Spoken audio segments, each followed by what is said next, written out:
First and foremost, I didn't say when earlier, but Sat Sri Akal. Sat Sri Akal for us means God is truth. It is what we say when we greet and when we say goodbye. Another fundamental principle of Sikhi is this concept of Ek Onkar, meaning one God, one creator that created all.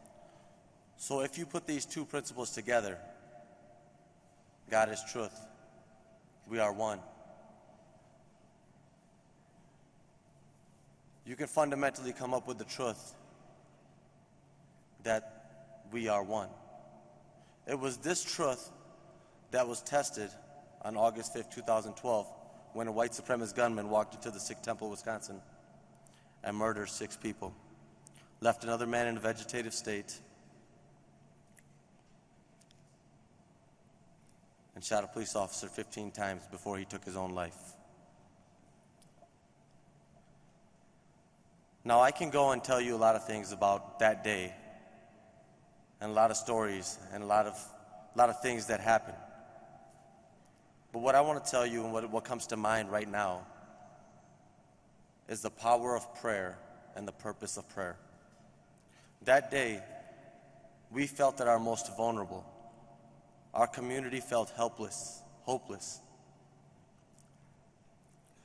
We were searching for answers that people were not able to provide us at the time. In our desperation, in my desperation, across the street from the temple, we had made our command post downstairs in the bowling alley. I saw this little child. And in her face, I saw this empty stare, like she had seen something that she wasn't supposed to see. So I walked up to her, and in my desperation, I asked her, what happened inside there? And she tells me, as soon as the shooting started, me, my brother, and my mother went to go finding hiding spots. We ran into the basement. We hid down there until the shooting ceased. Then we waited and we waited. And then after a half an hour, we came out. I said, why did you come out of your hiding spot? She says, because I wanted to find my father. I couldn't find my father. So she says that she goes upstairs. She looks around. She sees bodies laying here and bodies laying over there. Some of them in their own pools of blood. Until she finally sees her father.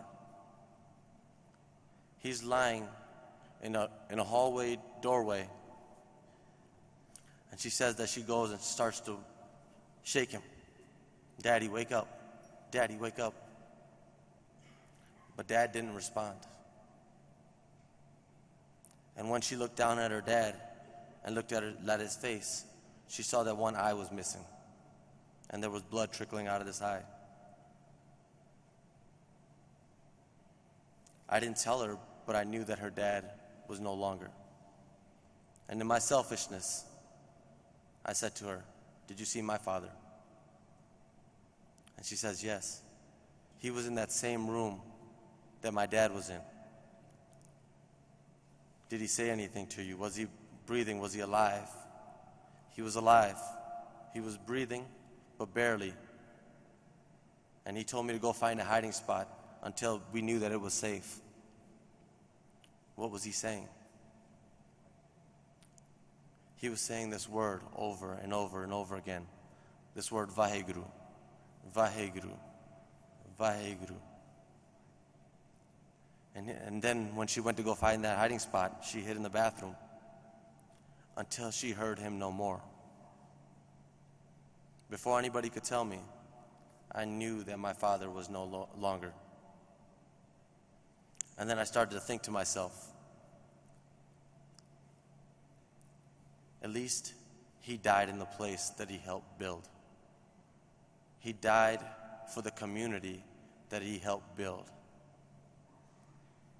He died crying out to God this prayer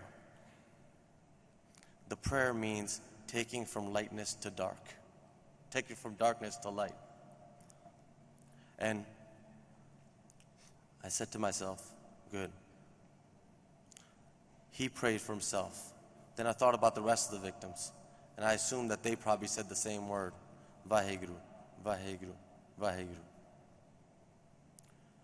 And I was at peace, thinking to myself, they died in the place of prayer, calling to God to come get them.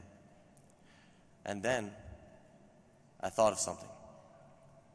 And I thought of who they were and what they represented. They were Sikhs. They were immigrants. They had come here for a better life. They were some of the most selfless people that we have ever met. And then I knew what they were praying for. These prayers were not for self. These prayers were for you. These prayers are yours to answer. Nothing ever happens by happenstance.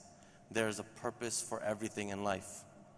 And the purpose of those prayers was for that one day I can be up here speaking to you, asking you to not leave with just those messages, to not just leave with this inspiration in your heart, but take this inspiration with you back to the communities you belong to. Sow seeds of love in everyone that you see, whether they show it back to you or not. Be courageous. Be courageous. The last thing I'm going to say, Guru Nanak Dev Ji, the first guru that we had, once he realized the truth, once he understood the truth, in his desperation, 500 years ago, on his 2 feet, he walked from India to Sri Lanka, from Sri Lanka to Afghanistan, from Afghanistan to Pakistan, Pakistan to Iraq, to Iran, to Tibet, to China. Please do not stop at praying for purpose, but work for purpose, walk for purpose. And I just want to leave you guys with a sense of prayer that my brother Rahul is going to tell you. Thank you, everyone. It's reminiscent of all those memories when Pradeep said that. It was a flashback for us. When August 2012 came back into our mind when I lost my godfather, Pradeep's dad. He always used to say, read Bani from the book, from the 11th Guru, which is a live Guru, Guru Granth Sahib. Read Bani because that is going to teach you to a better person. Before you are born, you are in mother's womb. Your mom is your best messenger of God. When you get born, you don't have any faith. What you are a human being. We practice faith. I was born in a Hindu family. My godparents were Sikh. Now I'm a practicing Sikh. But what I do is read Bani. Nanak said, Nanak naam chardi kala, tere pane sarbat da pala. That means God is the higher power. Whatever He does, we are always in His will. We will rise from the ashes. It's chardi kala, which means tragedy to triumph.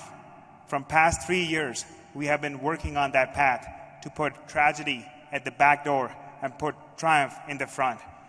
I want you to hold everyone's hand when we go here and speak with me these 3 lines.